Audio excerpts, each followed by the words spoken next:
Good morning, friends.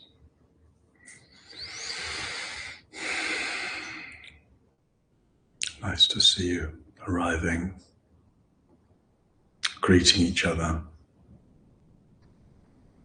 just saying where you are. Some of you just helps establish this sense of kind of inclusivity, breadth, and yet also intimacy, togetherness.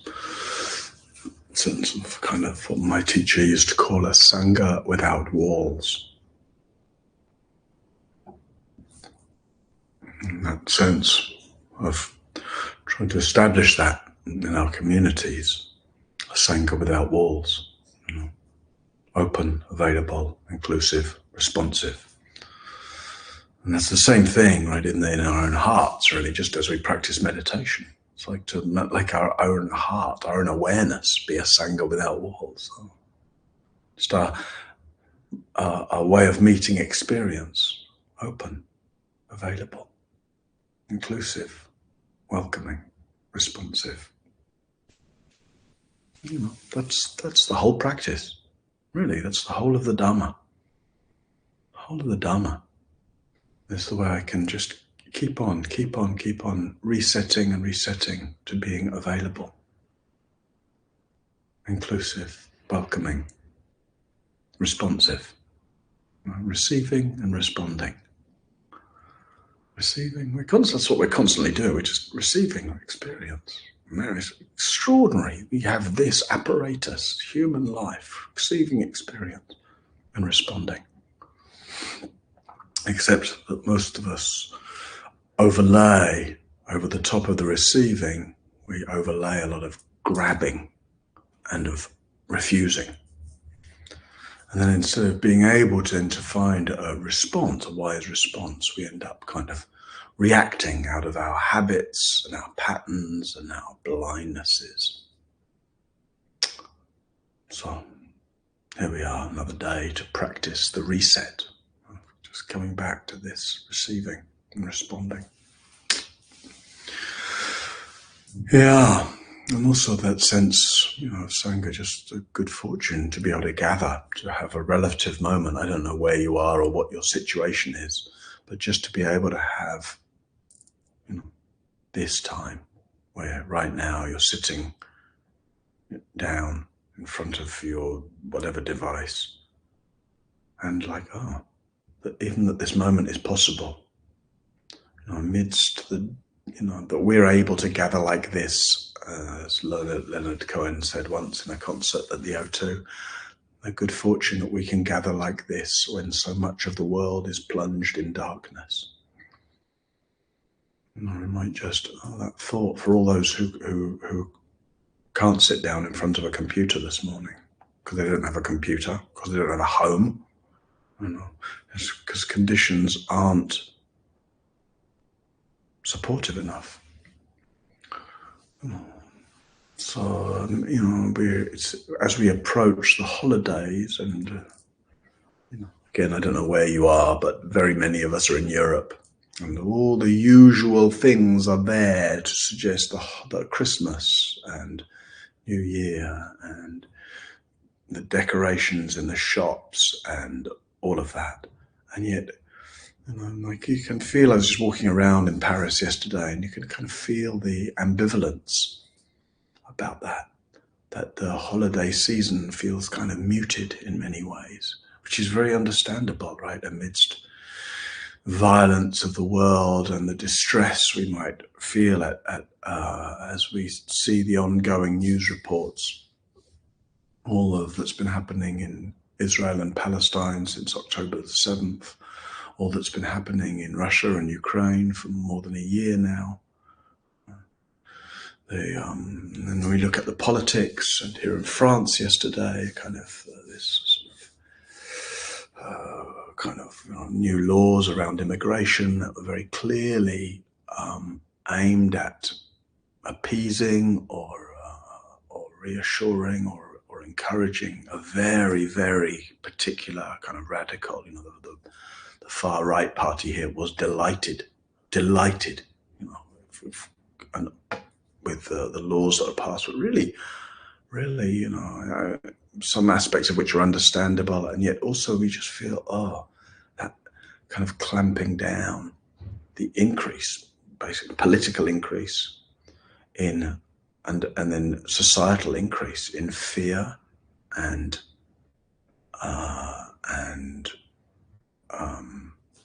kind of this sort of narrow way of seeing the other as dangerous, the other as some kind of invader or infiltrator. So we look at the violence of the world, and we look at the political dysfunction of the world, and we look at the ecological collapse that we seem to be doing spectacularly little to manage. And we look at the recent efforts at COP28, etc., etc. So if you're feeling a little ambivalent about the holiday season and the season of good cheer and fun and consumption, maybe that's actually quite a sane response. And then, of course, when the heart's burdened by that or anything else, it's one thing to have a heavy heart, a heart that's coloured by sadness or hurt. Those things are absolutely part of a natural, real, healthy, emotionally alive human existence. And then it's, of course, what we do with it, whether we go around and around and around and around, strengthening the drama of that, or the self-pity of that, or the sense of hopelessness or helplessness or blame. No, of course, none of those things help, right? They just actually further entrench us in the vortex of, oh no, oh no, oh no. So we might rather reflect on how we can let ourselves be touched by the pain of the world or the pain of a particular situation in this same sense of receiving and responding. Now, what's a wise response? Here I am in this situation. I don't feel like I chose this situation, but I can see how this is my situation, right? Life's brought me here. What's a skillful response to this situation? And it's not like there's a particular answer to that, right? But it's an alive process, receiving what the information, the sensory experience, the emotional state, receiving all that's available to me right now, and finding what's a response. And then that actually can become our whole way of operating, receiving and responding, seeing into and feeling what's going on, and yet not reinforcing the vortex of what it means about me and kind of clashing into a bunch of struggle with all the ways I think that things should be or could be or must be different for me or for others, etc. So this week, the theme that we've been exploring in the mornings is in the midst of it all, here where receiving and responding happens. And yesterday, Laura asked a little about the holidays and about being with family and some of the ambivalence with that. And I thought I'd just say a couple of more things about that, because it's probably the situation of many. We spoke yesterday about managing expectations, among people, just naming, hey, we're getting together and we want to have some kind of loving and helpful and connecting time together, and just the fact that we get it, things might go wrong. There might be arguments or hurts or misunderstandings. And, and we can get through those. And even if somebody storms off, okay, they can come back. It's like building in the expectation that there might be some difficulty because, hello, we're humans. And not just humans, but humans have known each other our whole lives and who push each other's buttons and who are the ones who are responsible for the way these particular buttons got formed in the first place. Right? Of course, it's something of a pressure cooker. So there can be love and connection and generosity and giving, and there might also be friction. The other thing we spoke about was just that sort of coming in and out, like giving oneself, if things are difficult, giving oneself little breaks. Just if you you might, this is a bit too precise, but it's almost like taking 5 minutes every hour to just reset a little bit, to recognize that, oh, I'm moving around with tension in my jaw and kind of a defended feeling in my chest, and okay, just softening and resetting. Giving yourself breaks, very helpful. And then another thing I thought I might mention that's helpful is often when we've done, if we've done some inner work, as it were, we've really looked at our own patterning and we've developed certain qualities: steadiness, patience, compassion, openness, sensitivity. And we're more able to see what's going on in the dynamics around us. Then one of the things that can happen very easily, right, for a practitioner in that case, is you look and you feel like, God, these people, they're so unevolved or unawake or whatever. And there's a sort of longing that one's family could wake up a bit more. There's sort of longing that they could meet me in this place where I've gotten to, or this place I've discovered where there can be a better quality of understanding and communication and awareness, etc. And that's really understandable to have that response, but it's not a helpful one. It's really understandable. But actually, try this out for size. If I'm the one who's done this inner work and has developed more capacity and is able to be a bit more skilled in my understanding and my awareness and my communication, etc., then the responsibility is on me to meet them where they're at and not expect them to meet me where I'm at.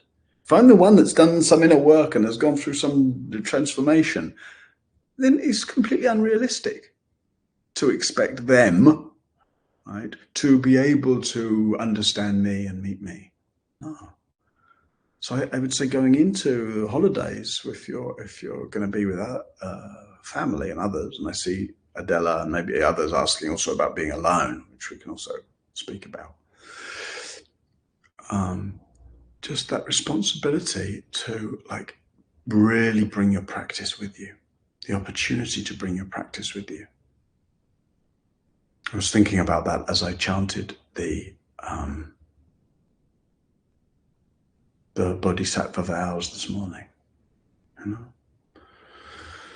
So rather than just hoping for a nice time at Christmas and worrying about it not being a nice time, what about it's like, what does it mean to bring my practice with me? Let me lean in. What if it's not about making oneself responsible in some heavy duty way, because things can go wrong, right? However wise or compassionate or sensitive or caring one is oneself. But in terms of one's own reactivity, because that's what we do in families, we make others responsible for our reactivity. I can't believe you said that. I can't believe they're so... So that would be my encouragement, right? It's not easy. It's really not easy, because family pushes our buttons. But what would it be like to go in with that sense of, let me be responsible for my own reactivity, and let me, have this situation of Christmas where I can really find out how others press my buttons. And then the other things I was talking about, particularly the taking a little time out, right? Don't lose your practice over Christmas. We go to a family, or they come to us, and our usual rhythm's interrupted, and we can't sit in the morning like we might normally do, and then we kind of, sort of eating and drinking, and everything gets lost. It's like, make those little micro moments, those 5 minutes every hour. Like I say, it might not be quite that precise. Make time to just, come back to yourself, reset. You might see, if you're spending Christmas with family, see it as a retreat in the way that, going into a retreat, this is a beneficial time. This is a powerful time. It's also a challenging time, an intense time. And you can get a lot out of going on retreat, but you need to sort of take responsibility for metabolizing your experience as you go. All right, that's enough about that part. And of course, then, as others are mentioning, you might be alone, and we easily contrast our experience. Even like somebody just said, somebody mentioned being alone, somebody else said, oh, I want to swap. Right? We can isolate, we can make our situation into a wrong one or a difficult one or a problematic one. If we're alone, we can make that, oh, I'm alone. But others are whatever, getting together, having fun, spending Christmas together, having loving family, etc. Or we can be with others thinking, oh, other people can just like ignore this, don't have to make a big deal, can sit quietly, can eat bread and cheese for dinner instead of going to all this trouble, etc. Your situation is not the right one, nor the wrong one, nor the better one, nor the worse one. It's the one you got. It's the one you got. So how can I bring my practice to the situation I have? And you have to see what would make sense for you in that. It may be that what makes sense for you in being alone is just, you're alone. I don't know if you might be alone out of choice or not out of choice, right? You might think it might seem like the best way through being alone over the holidays, where the cultural emphasis is so much on family and togetherness, etc., to just live it as any other day. Go through your usual rhythms, etc. Or it may be you want to make the day feel different somehow. Maybe you take it as a day of retreat. Maybe that you take extra care in the way you make food and you sit down with yourself, etc. Maybe that you make some time to call a friend or to have some sense of contact in that way. The most central thing, it seems to me, whether you're with others or whether you're alone, is taking care of your heart. Taking care of your heart. And that means being interested in and responding to all the various feelings that come up, especially feelings that give you the impression that there's something wrong with you, something wrong with others, something wrong with the situation. All right, I've spoken for a long time. We'll have more time for questions at the end, but let's sit together in meditation, friends. Please take your seat.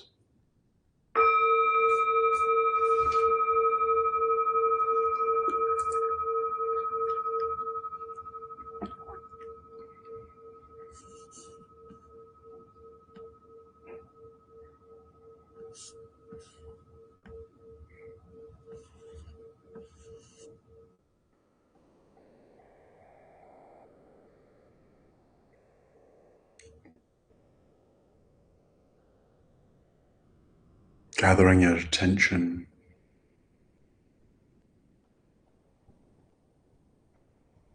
letting it pour into the central channel, down into your heart, down into your belly, down into breath and into depth.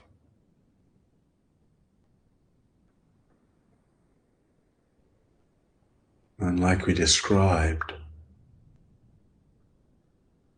at the beginning of this morning's session, using this moment to just reset, establishing a sense of presence in your experience and the sense of open, available, inclusive, and allowing of what arises and of what passes. Available. So this moment with its feel, with its sounds and sensations.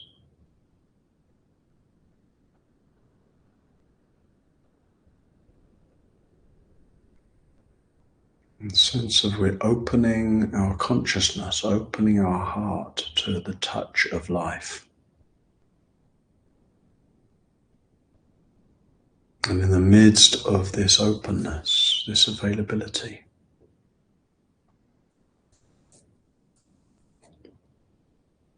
presence. Here in this breath.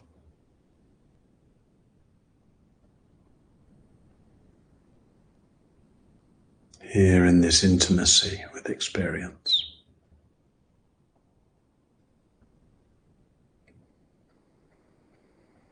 Here in the midst of it all.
Present in the midst of it all.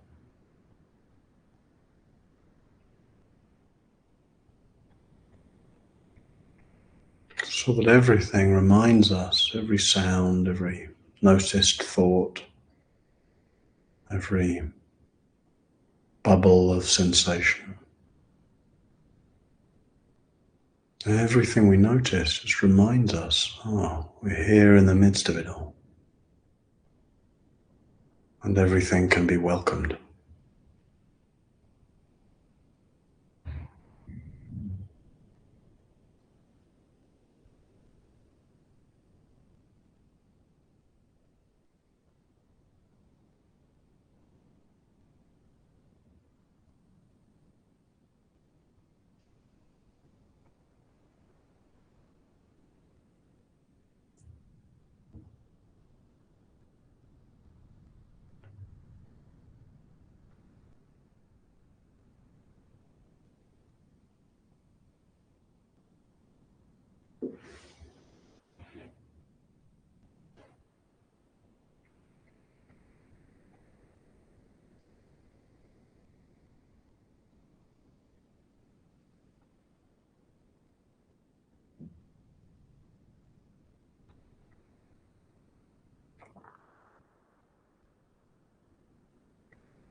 tender in the midst of it all.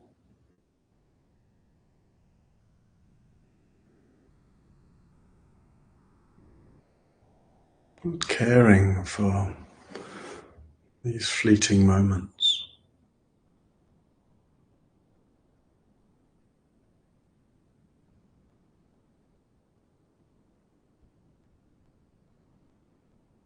Giving up the tendency to wrestle or fight with experience.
Relaxing in the midst of it all.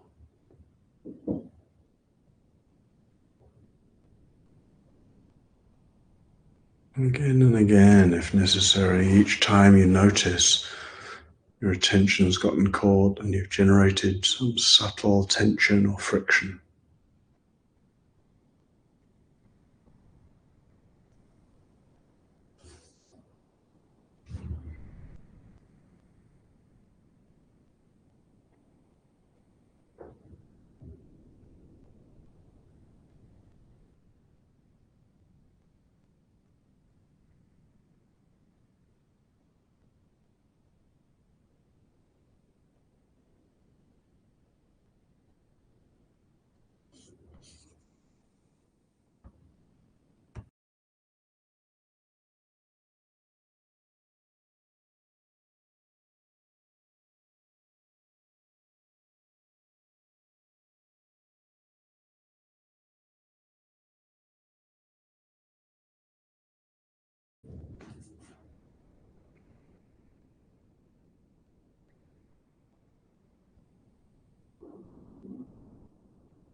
Open in the midst of it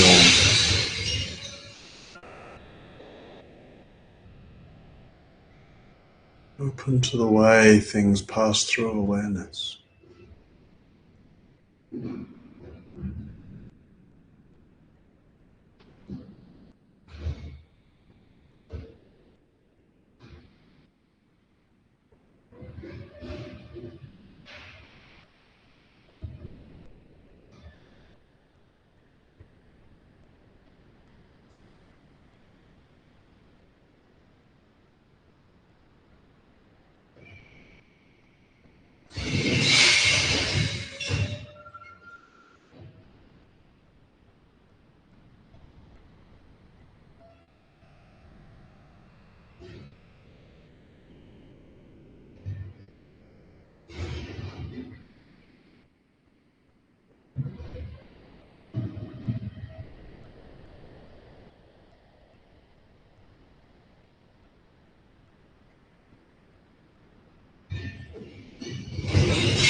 Steady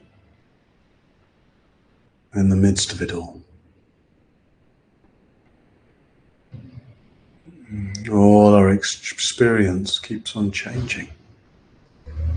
There's brief flickerings of sensations and sounds, constantly changing tide of breath, briefest comings and goings of thoughts, and yet awareness itself fundamentally is unchanging. Steady.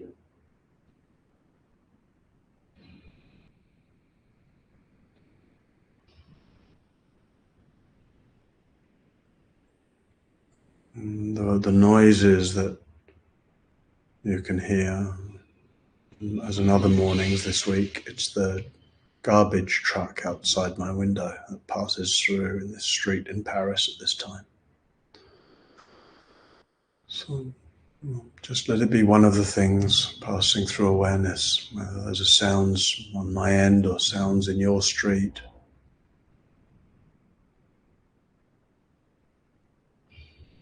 There's nothing that need be excluded from meditation.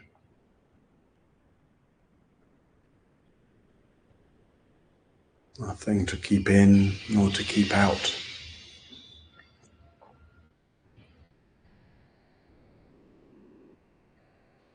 So in this way, sounds, even unpleasant sounds we might usually call distractions,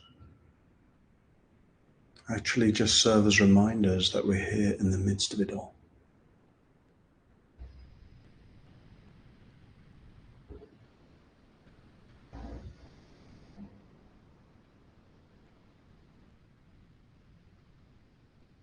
We can't choose our experience, but we can choose to be present, available, open.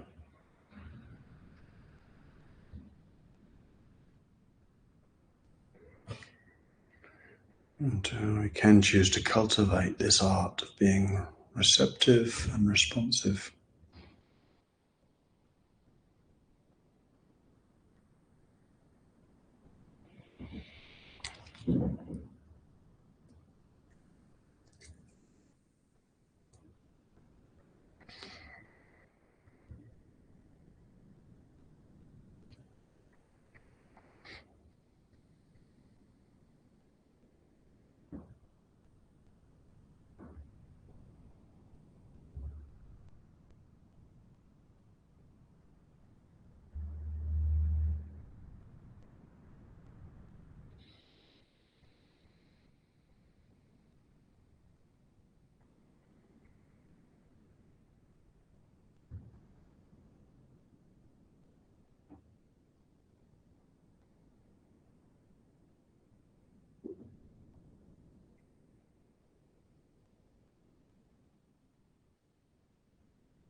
Here in the midst of it all, where life bubbles and expresses, here where hearing and feeling happens, here where we get to meet our habitual reactivity and understand it, and soften it, and transform it.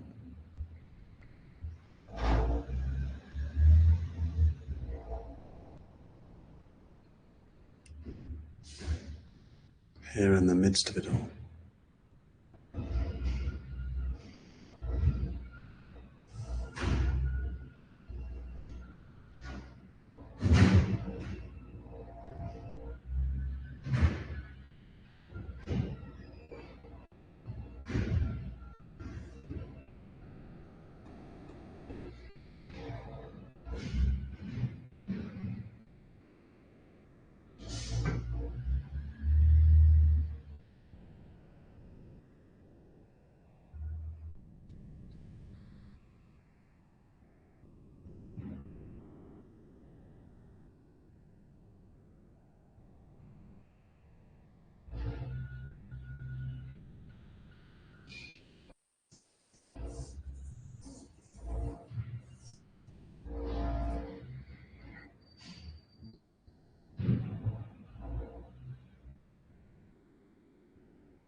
Here in the midst of it all, in a way that's simple and embodied.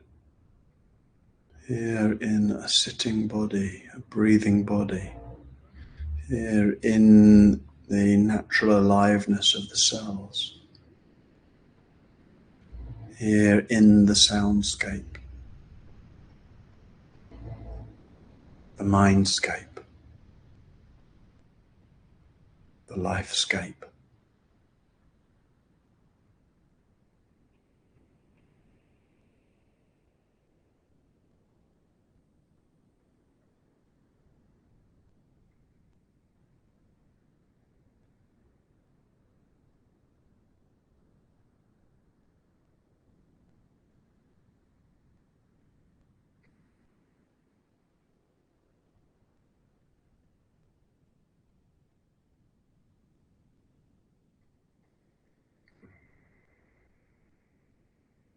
May we increasingly know ourselves and feel ourselves to be at home where we are, to be open and available, freely receptive and freely responsive, here in the midst of it all. Whatever the scenery or circumstance, whatever stories we might tell ourselves about what's happening or how it could be or should be different.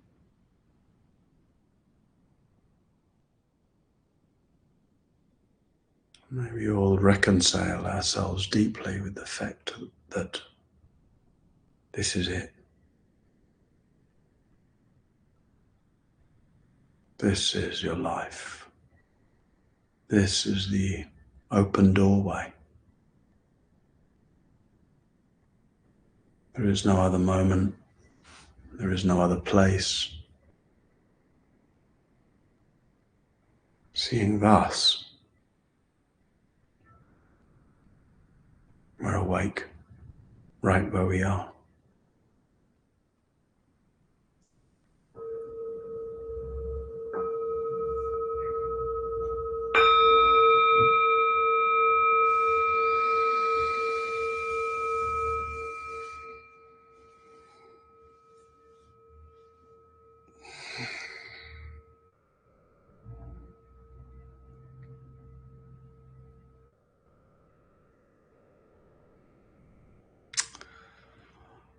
All right, friends.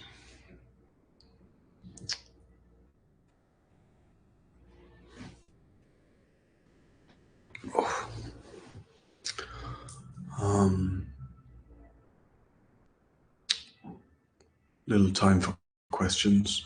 Oops. I'm not quite sure.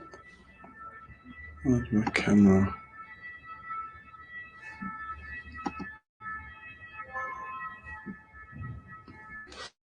There we go. Little time for questions. Somehow my computer's trying to get the camera feed from my phone. Okay. Little time for questions. And what to say before that? So tomorrow will be the last day of these daily meditations before the break over the holidays. Sangha Live will be back in January, etc. But I am actually taking some time out in January because I'm writing a new book at the moment, and so I won't be back to do these daily meditations again until February, I think, first or second week of Feb. But I will do a day of practice in early January. So, yeah. And, I've spoken about dana. I mean, I'll mention it very briefly now, but I've spoken about it other days. I'll mention it again tomorrow. But just that sense of the reminder that all this is freely offered, right? That sense of being receptive and responsive. That's our sense of receiving a sense of the need and the wish that people have for practice and trying to respond to that. And, that sense that really guides Sangha Life, trying to respond to need and request, etc. And then, you're in that situation, receiving teachings and practices and seeing how you're able to respond. And in terms of offering dana, then that's... just see what the wish is, what the capacity is, what's realistic, etc. And from our side, just the reminder that your dana, your generosity, your support, your responding is, that's the whole way, the only way, the entire way that Sangha Life is maintained. And that's very precarious, actually. It's Sangha Life has taken on a certain kind of momentum and scale, and which is great. And it's very, very kind of hand to mouth, moment to moment, month to month, in terms of just maintaining that. All the staff actually took a pay cut at some point this year because there just wasn't enough cash flow to pay everyone, etc. So we're glad to get to the end of the year and to be still more or less solvent, but that's the situation. So if the opportunity and the wish and the capacity is there, then please, that's a support for me personally as the teacher this week. It's a support for Sangha Live as an organization, and therefore everybody that works, and gives all their so much time and care to the organization. And it's a support equally for everybody else that then is able to show up and practice here and get the benefit of that. So thank you. All right. Questions. Ruth said something about where is it? Ruth said something, or somebody said, yeah, Ruth said something about, this is my first sober Christmas, and I'm so happy about it, but I find it difficult to meet drunk, which is everywhere, and then tend to retreat. Yeah. How do I meet them when I can't sense them? I think there's part of it. There's two parts, right, Ruth? One part is that it's not easy and generally not pleasant to meet somebody who's confused through intoxication when you're not. It is. So there's that part. And there's the other part, which is the tendency when we've recently given up something to be a little intolerant of others who haven't. So somebody who's just given up smoking tends to be the most intolerant of smokers. Somebody who's just given up meat tends to be the most vehement of vegetarians, etc. And I would say the same with alcohol, something. And I think it's probably because our own kind of just settledness and confidence in what we're doing isn't fully established yet. Right. So it's like, on the one hand, you're so happy about it, but it's also still a little new. And maybe when people offer you a drink, you feel a little, and you feel a little isolated. And that sense of being isolated in one's position, or not quite sure about, or not quite landed in the ease where it's just like, yeah, this is what's right for me. Not quite landed in that makes us feel a little more scratchy with, or reactive to, those who are reminding us of that transition we've made. So that's that second part. I think is important, that we get to kind of what we were speaking about earlier, is taking responsibility for your own experience. Right? Your reactivity is not their fault. It's just hard to see when if people are drunk and kind of drunkenly belligerent, or drunkenly just talking too much, or drunkenly being sort of insensitive in various ways. So again, reset, like we spoke about earlier, and removal. Some situations it's just unpleasant if people are kind of, there's whole kind of gradations of drunkenness, right? You can also recognize that for some people, they have a glass of wine or two, and actually their previous insecurities or shyness or kind of awkwardness in social situation melts away a little bit, and they're a little more gregarious and nice. And then at some point, not so nice anymore. So, yeah. How do you meet them where they are if you can't sense them? As you say, you don't, mostly through not expecting them to be different, not blaming them for being the way they are, right? It's that same expectation I spoke about earlier. Imagine you should be able to meet me where I am. Why? Why should they? They haven't had the training that you've had. They haven't had they haven't undergone the kind of the discipline and the soul searching that you've done to get where you are at. So you can't necessarily meet them, right? If they're drunk, you can't, we said yesterday, you can't reason with somebody who's drunk. You can't. It's not worth engaging in that kind of conversation. So it's to say, okay, what can you meet them? What can you meet them? And it may be a short moment of just kind of colluding with their moments, euphoria or joy or something, and then withdrawing. And I realize that might be unsatisfying as a social connection, but hey, who promised us satisfying social connections? There's all kinds of situations that are unsatisfying. So rather than pushing against them, it's like, how can I be skillful in the moment where I engage? And when is it skillful to withdraw? Good luck, Ruth. I'm sure, that's real for others too. Yeah.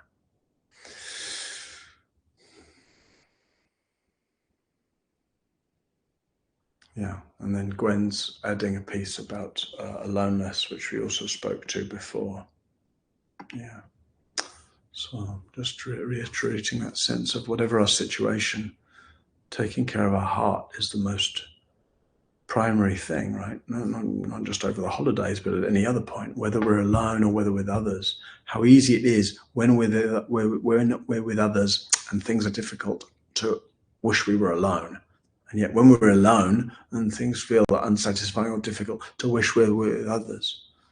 And often, even though we talk about some people being more, what's the word, extroverted or introverted, mostly we're all a bit ambiverted, it seems to me. We can see that, right? When I'm with others, and it's all, but it's a bit uncomfortable, and part of me would like to pull back from that. And then when I'm alone, this doesn't feel satisfying, and I wish I was. So that's the koan, right? How can I take care of myself, take care of my heart in the same way? Right? The way you take care of your heart is the same, whether you're alone or whether you're with others. Whether you're with others in a way that's nourishing and rich and beautiful, or whether you're with others in a way that's confronting and difficult and painful. Whether you're alone in a way that feels peaceful and quiet and simple and nurturing, or whether you're alone in a way that feels lonely and where the kind of self-pity loop might kick in. How can I take care of my heart? How can I be open to the feeling that's here, right? Difficult feeling, for example, self-pity, when one feels alone, or whatever stories you have about why you're alone, etc. Or the difficult feeling you might have with others. Oh my God, getting one's buttons pressed by family, etc., etc. I'm going to take care of my heart. I'm going to make room for what feelings here. Be curious about it. See how I'm tensing around the feeling, and see how I might soften that tension. Like be a little. How might I be gracious, forgiving, generous with just the condition the heart's in right now? Yes. All right. And then Amarai is just asking about my new book. I'm not 100% sure what the title will be yet, but it's mostly about death. So it's probably going to be called Memento Mori: How Reflecting on Your Death Can Liberate Your Life. And it's kind of, there's different ways that it goes through death reflection, sort of in terms of one's own mortality, and then also working with grief, one's own and others, and then also kind of connecting our own, the way we turn away from or are in denial of our own mortality with the wider field of our kind of the mortality of planet Earth in general, and the way we are with the ecology of things. All right, friends. So thank you for your presence and for your practice. And I look forward to seeing you tomorrow. And that'll be our last day together of the year. We'll do a little bit of chanting together as well in the morning, etc.